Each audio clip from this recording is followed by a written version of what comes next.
સરખેજ ગામમાં આજે રાત્રે લોકસભા ચૂંટણીને લઈને પહેલી સભા યોજાઈ છે। જી હા, અમદાવાદના સરખેજ ગામમાં આજે રાત્રે લોકસભા ચૂંટણીને લઈને હું છું મોદી પરિવારની પહેલી સભા વેજલપુર વિધાનસભાના મત વિસ્તારમાં યોજવામાં આવી। તેમાં વેજલપુર વિધાનસભાના ધારાસભ્ય અમિત ઠાકર હાજર રહ્યા હતા અને યુવાઓને વહેલી સવારે વોટ આપવા જવા માટેની અપીલ પણ કરી હતી। તે ઉપરાંત સરખેજના કોર્પોરેટર જયેશભાઈ ત્રિવેદી, अलकाबेन शाह, कोर्पोरेटर सरकारी कामों आगेवान कमलेश त्रिपाठी, प्रमुख कीर्तिभाई वोहरा, मीडिया प्रवक्ता राजू शुक्ला, अमदावाद शहर बक्षीपंच मोर्चा मंत्री छगनभाई डांगर सहित सरखेजना संगठन साथे तमाम उपस्थित रह्या हता अने आगामी दिवसोमां अमित शाह गुजरातना प्रवासे छे, तेमां रोड शोनुं आयोजन योजावानुं छे। आ दरमियान वात करीए तो मोटी संख्यामां लोको जोडाय तेवी अपील पण करवामां आवी हती। परंतु खास बात ए छे के इलेक्शन नजीक आवी रह्या छे त्यां राजपूत समाजने मनाववामां हजू भारतीय जनता पार्टीने खुल्लू प्रतिसाद नहीं मळ्यो। ज्यारे अमारा संवाददाताए धारासभ्यथी पूछ्युं के आ तमाम कार्यक्रमोनी वच्चे क्षत्रिय समाज नाराज छे तो कई कहेवानुं टाळ्युं। आ दरमियान मीडिया प्रवक्ता राजूभाईए पण ज्यारे आ सवाल पूछ्यो त्यारे आ वात तेमणे टाळी हती अने हवे जोवानुं ए रह्युं छे के आवनारा दिवसोमां बंने लोकलाडीला नेता गुजरातना प्रवासे छे तो शुं मनावी लेशे राजपूतोने के नहीं तो आवनारो समय हवे नक्की करशे तेवुं कहेवामां आवी रह्युं छे। करवामां आव्या एक बाजू पाकिस्तान अने बीजी बाजू पूर्व पाकिस्तान अने पश्चिम पाकिस्तान ए प्रकारनी परिस्थिति थई अने तत्कालीन जे ते वखते महत्वाकांक्षा धरावनारा अने जल्दी वडाप्रधान बनी जवुं एवी अपेक्षावाळा नेहरूजी एमने बहु जल्दीथी वडाप्रधान बनी जवुं हतुं। परिणामे पाकिस्तानना वडाप्रधान जीणा थया। दुर्भाग्यवश शब्द वापरीश, दुर्भाग्यवश आपड़ा वडाप्रधान नेहरू थया अने आपणो अंधकार युग शरू थयो। आपणा संघर्षना दिवसो शरू थया, आपणी तकलीफो शरू थई। कारण के सत्तानुं साधन ए सेवा माटे नहोतुं, ए भौतिकता माटे हतुं, ए मात्र जीजीविषा माटे हतुं। पोतानी महत्वाकांक्षा संतोषवा माटे एमणे वडाप्रधान पद गमे तेम करी येन केन करीने ए पद लई लेवानुं केवी रीते अने पद पर विराजमान केवी रीते थई जवुं एनी ज मात्र वृत्ति हती। सरदार साहेबने गृहप्रधान बनवुं पड्युं। देशमां अनेक रजवाड़ाओ ए वखते हता। ए अनेक रजवाड़ाओ 500 थी पण वधारे 565 रजवाड़ाओनुं विलीनीकरण आदरणीय सरदार साहेबे कर्युं। ए वखते 3 अगत्यना प्रश्नो रही गया हता। एक उपर जम्मू काश्मीर जे राजा हरिसिंह ए वखते जोड़ावा तैयार न हता। दक्षिण में हैदराबाद निजामे ना पाड़ी दीधी थी और आपड़ा गुजरात में नवाबे ना पाड़ी दीधी थी। हैदराबाद जेने आपणे श्री क्षेत्र सरोवर नाम आप्યું बराबर, पण ए मेहनत अमितभाई शाहनी छे। एमणे पोतानी ग्रांटमांथी 75 लाख रुपयाथी वधारे आप्या अने 25 करोड़ रुपया सरकारमांथी अपावडाया। एम करी अने आ तळाव आटલું सरस मजाનું बनी गયું। આપણે બધું આપણી કિંમત ઘરની 3-4 ગણી થઈ જ જવાની છે, બરાબર કે નહીં? હા, એટલે એ સિવાય અમારા બધા મિત્રો અમારી સાથે સરખેજને જ્યારે જરૂર પડે મારા બધા કોર્પોરેટર હોય, મારા બધા વોર્ડ પ્રમુખ મહામંત્રી હોય, આ બધા જ જોરદાર રીતે કામ થઈ રહ્યું છે। અહીંયા આપણે બહાર એક દત્ત કોરિડોર આપણે બનાવડાવી રહ્યા છે, બરાબર। જ્યારે ચૂંટણીમાં તમારે ત્યાં આવવાનું થયું ત્યારે બહાર નીકળીને જોયું કે 400 વર્ષ જૂનું મંદિર ને આવું બહાર જતા આવું ના હોય અને પાછળ પડી ગયા। દરેક મીટિંગમાં પાછળ પડી ગયા તો ત્યાં આગળ આપણને 6 કરોડ રૂપિયા આપણને આ બજેટની અંદર મળ્યા। આ ઇલેક્શન પતે એટલે ત્યાં આગળ કહેવાય ને કે કામનું આર્કિટેક્ટને રોકી રાખ્યો છે કે ભાઈ ગમે તે કોન્ટ્રાક્ટરને ફાયદો થાય એવું ડિઝાઇન ના બનાવતા। અમારે આખી જિંદગી યાદ રહે ને દત્ત ભગવાન, रंग अवधूत भगवान आ याद रहे एवं काम करवू छे। ए प्रकारनो रोड त्यां आगळ आपणे बनावવો છે। आ जे हमणा टीपी एमने पड़ी गई એટલે ત્યાં 2-3 રસ્તા એને આપણે રોકાઈને બેઠા છે, નતર શું આર પાર નીકળી જાય તો બધું લોચો પડી જાય। એટલે એ કામ પણ ચાલી રહ્યું છે, બરાબર। અત્યારે જેટલું બી અહીંયા ટીપીની અંદર આડુંગળું હતું ને આ બધું આ 1.5 વર્ષમાં આપ સૌના આશીર્વાદથી સીધું કર્યું છે, બરાબર। आ विस्तारनी अंदर तमने सनातलथी सरखेज आइकोनिक रोड 77 करोड़ रुपया એનાથી આગળ શાંતિપુરાથી સરખેજ 66 કરોડ રૂપિયા, બરાબર. સરખેજ 4 રસ્તાથી વિસાલા સુધી 1295 કરોડ રૂપિયાથી બ્રિજ, એટલે 67 સીધા વિસાલા તમારે ગાડી કે સ્કૂટર ઉતારવાનું છે. ત્યાંથી રાઈટ મારશો એટલે નદી ઉપર હમણાં બ્રિજ તૂટેલો ને સમારકામ કરતો દેખાય છે ને, બરાબર. એ 8 ટ્રેકનો બ્રિજ બનવાનો. કેટલા? 8 ટ્રેકનો. અને નારોલ સુધી એટલું સડસડાટ, તમે 3 મિનિટમાં તો નારોલ. આ પ્રકારનો વિકાસ થઈ રહ્યો છે. આ આઇકોનિક રોડ, આ બ્રિજ, આ બધું જોતા તમને લાગશે કે સરખેજ અને આગળ ધોલેરા જતા આ આખો રોડ ડેવલપ કરવા માટે આપણે પાછળ બરાબર લાગેલા છીએ. એટલે સરખેજને સરસ રીતે કામ કરી રહ્યા છીએ. અને બાકી તમારા આશીર્વાદ આમનામ રહે. અને વોટિંગ એ હવે તમારી જવાબદારી છે. 11-12 વાગ્યા પહેલા જો વોટિંગ ના થાય તો કંઈ જ કામનું નહીં. જે જુવાનિયાઓ છે ભાઈ 35 વર્ષની નીચેના જરા હાથ ઊંચો કરે, બરાબર. આ બધાને આ મહાદેવની સાક્ષીએ કહું છું કે 8 વાગ્યા પહેલા વોટિંગ કરી દેજો. કરી દેશો કે નહીં કરો? બરાબર. આપણે પતંગ ચડાવવા બેસીએ ને તો રાતે 1 વાગ્યા સુધી કિનિયા બાંધીએ. સવારે ઉઠીને આપણે 6 વાગ્યામાં ધાબે ચડી જઈએ. ત્યાં તો કોઈ કહેતું નથી, પણ આપણે ચડી જઈએ.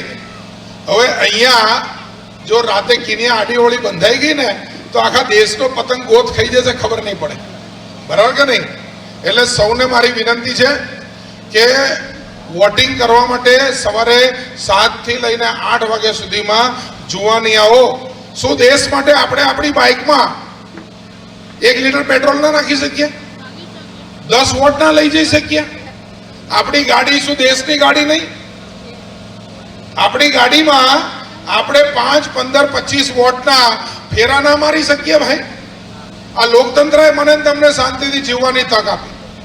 જો ભગવાને ગાડી આપી હોય ને તો 25 વોટ પહોંચાડ્યા વગર આપણને શાંતિ ના થાય તો સાચા ભારતીય, બરાબર ને? મોદી માટે આટલું કરવું પડે. ઘણું બોલવાનું હતું, પરંતુ હવે સમય થઈ ગયો છે. 10 વાગવામાં 1 મિનિટની વાર છે. હું મારી વાતને પૂરી કરું છું. તમારો સૌનો ખૂબ ખૂબ આભાર. નમસ્કાર, ન્યૂઝ ફોર ઇન્ડિયામાં સ્વાગત છે આપનું. લોકસભાની જો અમે વાત કરીએ લોકસભા ઇલેક્શનની, તો ભારતીય જનતા પાર્ટીની લોકસભા ઇલેક્શનોની તૈયારી ચૂંટણીઓની થઈ ચૂકી છે. અને અહીંયા વેજલપુરના ધારાસભ્ય અમિતભાઈ ઠાકર બી અમારી જોડે હાજર છે. તેમને પાસે સમયનો અભાવ છે, પરંતુ થોડીક સમય એમનાથી લઈશું. કે સર, શું કહેશો? આજે હવેથી જે મોદી પરિવારની સભાઓની પહેલી અહીંથી શરૂઆત થઈ છે વેજલપુર વિધાનસભાથી, આવનાર દિવસોમાં કેટલા લોકોને જોડવામાં આવશે અને કેટલી આવી સભાઓ કરવામાં આવશે? અમિતભાઈ, શા માટે સરખેજ વેજલપુર એ એમનો પોતાનો વિસ્તાર છે. આ વિસ્તારની પ્રગતિ માટે, આ વિસ્તારમાં શાંતિ માટે એમણે પોતાની આખી યુવાની ખર્ચી કાઢી. એ અમિત શાહ આજે દેશની અંદર ગૃહમંત્રી બનીને એ આજે આખા દેશને મોદીજીના નેતૃત્વમાં એ સુરક્ષિત બનાવી રહ્યા છે, પ્રગતિકારક બનાવી રહ્યા છે. એવા અમિત શાહ દેશના ગૃહમંત્રી અમારું ગૌરવ છે. એના માટે અમે સૌ કાર્યકર્તા એ પોતાના તનતોડ મહેનત કરીશું. પરંતુ અમારી કરતાં પણ જનતા એ અમિત શાહજીને એટલો બધો પ્રેમ કરે છે કે જનતા અમારાથી પણ આગળ છે. અને અમિતભાઈ એ પ્રચંડ બહુમતીથી જીતશે, એમાં કોઈ મીનમેખ નથી. આ બધા ચૂંટણીઓની વચ્ચે રાજપૂત સમાજનો જે વિરોધ છે તેને લઈને શું કહેશો સર? ચલો, તો અહીંયા હતા અમિત ઠાકર, વેજલપુર વિધાનસભાના ધારાસભ્ય. પરંતુ જ્યારે લોકસભાની વાત થઈ છે ચૂંટણીઓની અને આવી જે સભાઓની વાત થઈ છે કે મોદી પરિવારની સભાઓની અહીંયા જે તૈયારીઓ કરવામાં આવી છે, તો વેજલપુર વિધાનસભાની આ પહેલી જે સભા યોજવામાં આવી છે કે હું છું મોદી પરિવાર, તેવી પહેલી સભા યોજવામાં આવી છે. અમિત ઠાકર અહીંયા આવ્યા, સમયનો અભાવ હતો, ઘણા લોકો અહીંયા જોડાયા છે અને લોકસભા ઇલેક્શનમાં અમિત શાહજીને મોટી સંખ્યામાં જો વોટ આપવામાં આવે તેવી અહીંયા મહેનત કરવામાં આવે છે, તનતોડ તૈયારીઓ કરવામાં આવે છે.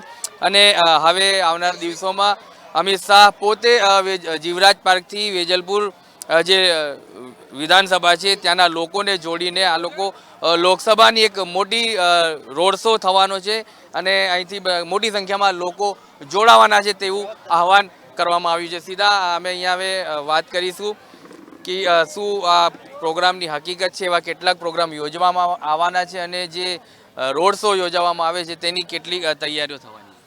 હું જયેશ ત્રિવેદી, સરખેજ વોર્ડનો કોર્પોરેટર. આ ક્લસ્ટરની અંદર જેવી રીતે ભારતીય જનતા પાર્ટીએ નક્કી કર્યું છે દરેક ક્લસ્ટરમાં મોદી પરિવાર સભા કરવી. આપ સૌ જોઈ રહ્યા છો આ મોદી પરિવાર છે જે સરખેજની અંદર જેના 11 બૂથ છે એના કાર્યકર્તાઓ અહીંયા હાજર છે અને માનનીય ગૃહમંત્રી અને દેશના સાંસદ અમારા ગાંધીનગરના સાંસદ શ્રી અમિતભાઈ શાહ જે આપણા ગાંધીનગર લોકસભાના ઉમેદવાર છે એના સમર્થનની અંદર ખૂબ મોટી સંખ્યામાં બધા લોકો ઉપસ્થિત રહ્યા છે. અમિતભાઈ શાહ પોતે 18 તારીખે અહીંયા આવી રહ્યા છે. વેજલપુરની અંદર એમનો રોડ શો છે. સરખેજની જનતાની અંદર એનો પણ અનેરો ઉત્સાહ છે. એમને સ્વાગત કરવા માટે સાંજે 6:30 વાગે અમે સૌ જીવરાજ પાર્કની અંદર ભેગા થવાના છીએ. એ જાહેર સભાની અંદર પરિવર્તિત થશે રાત્રે 8:30 વાગે વેજલપુર બળિયાદેવ મંદિર પાસે. આપ સૌ જોઈ રહ્યા છો અમારા બધા કાર્યકર્તાઓ નાગરિકો આની અંદર ખૂબ ઉત્સાહિત છે અને અમિતભાઈને આવકારવા માટે આતુર છે. જી હું આ સવાલ એક પ્રવક્તાથી લેવાનો છું કે રાજપૂત સમાજનો વિરોધની વચ્ચે અમિત શાહ આવવાના છે. ભારત માતા કી જય. જી અમિતભાઈ આવશે, ફોર્મ ભરશે અને જંગી બહુમતીથી જીતશે એવી બધાની લાગણી છે, જીતી જશે. ભારત માતા કી જી શું કહેશો? અમિત શાહ જે આવવાના છે તેને લઈને તૈયારીઓ ઘણી છે, લોકોને જોડવામાં આવ્યા છે. આજનો આ પ્રોગ્રામ જે સફળતાપૂર્વક પાર થયો છે, હવે એવા કેટલાક પ્રોગ્રામ સરખેજ અને ગાંધીનગરની લોકસભામાં યોજાવાના છે. અમારા આદરણીય ક્લસ્ટર ઇન્ચાર્જ શ્રીએ અહીંયા સરખેજ ખાતે આ કાર્યક્રમ રાખ્યો. મોદી પરિવાર સભા છે. હું પણ મોદી પરિવાર, આપ પણ મોદી પરિવાર, આપણે સૌ મોદી પરિવાર. આ નેમ સાથે આપણે ભારતને વિશ્વગુરુ બનાવવાનું છે. બસ એ જ નેમ સાથે અમારે આગળ વધવાનું છે અને આદરણીય નરેન્દ્રભાઈ મોદી અને અમિતભાઈ શાહના અમારે હાથ બાહુ મજબૂત કરવાના છે અને જંગી બહુમતીથી અમારે જીતાડવાના છે અને અમે પ્રચંડ મતદાન થકી આ લોકસભાને અમે એક મેસેજ આપીશું કે આદરણીય અમિતભાઈ શાહ છેક દિલ્હીમાં જે બેઠા છે તો અમારા દરેકે દરેક સરખેજથી લઈ અને છેક ગાંધીનગરના કડી સુધી આ લોકસભા ફેલાયેલી છે. આ લોકસભાના તમામે તમામ મતદારો અમિતભાઈ શાહને પ્રેમ કરે છે, અમિતભાઈ શાહને ચાહે છે અને પ્રચંડ અને જંગી બહુમતીથી જીતાડશે. ભારત માતા કી જય.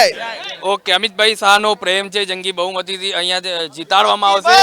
લોકો પણ અમારી સાથે અહીંયા હાજર છે. લોકોને પૂછીશું આપણે કે શું છે. હવે લોકસભાની જો આપણે ચર્ચા કરીએ તો ઘણી ચર્ચાઓ થતી હોય છે, લોકસભાના ચોરાયા થતા હોય છે, પરંતુ સરખેજ વિસ્તારમાં હાલ સભામાં જોડાયેલા લોકો બી અમારી સાથે હાજર છે. તેમની અમે પૂછી એક સવાલ લઈશું કે તમે જો ભારતીય જનતા પાર્ટીને અને અમિત શાહને મજબૂત કરવા માંગતા હો તો તેના પાછળના 2-3 કારણો.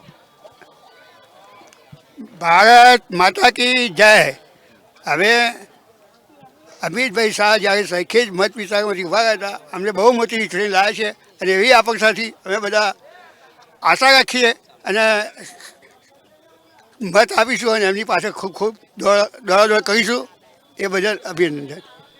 ખાસ કરીને યુવાઓને અપીલ કરવામાં આવી હતી. વિધાયક જે અહીંના ધારાસભ્ય હતા અમિતભાઈ ઠાકર, તેમના વતી જે યુવાઓને અપીલ કરવામાં આવી હતી કે વહેલી સવારે તે લોકો નીકળે અને વોટ બૂથ ઉપર જાય, વોટિંગ બૂથ ઉપર, અને તે લોકો પોતાનું મતદાન કરે. યુવાઓથી કહીશું કે શું તમે લોકો મેસેજ આપશો અને યુવા તરીકે ભારતીય જનતા પાર્ટીને વોટ આપવો અને અમિત શાહને મજબૂત કરવા એમના હાથ, તેના પાછળના 2-3 કારણો. અમારા સરખેજ વિધાનસભાનું ગૌરવ કહી શકાય કે અત્યારે દેશમાં આખા દેશની જવાબદારી નિભાવી હોય આદરણીય અમિતભાઈ શાહ. જ્યારે અમે એમના વિસ્તારમાં છીએ અત્યારે હાલ, તો એક યુવા તરીકે મને કહેવાનું મન થાય કે જે રામ મંદિર, કલાલમ 370 એવા ઐતિહાસિક નિર્ણય કરનારી ભારતીય જનતા પાર્ટીના અમે એક સ્વયંસેવકો બની અને નવા રાષ્ટ્રના નિર્માણ થકી ભારતીય જનતા પાર્ટીએ જોડાઈને નવા યુવાનો સાથે ભારતને વધુ મજબૂત બનાવવા માટે અમે સંકલ્પ કરીએ અને વધુમાં વધુ મતદાન કરાવીશું એવી મેં નિયમ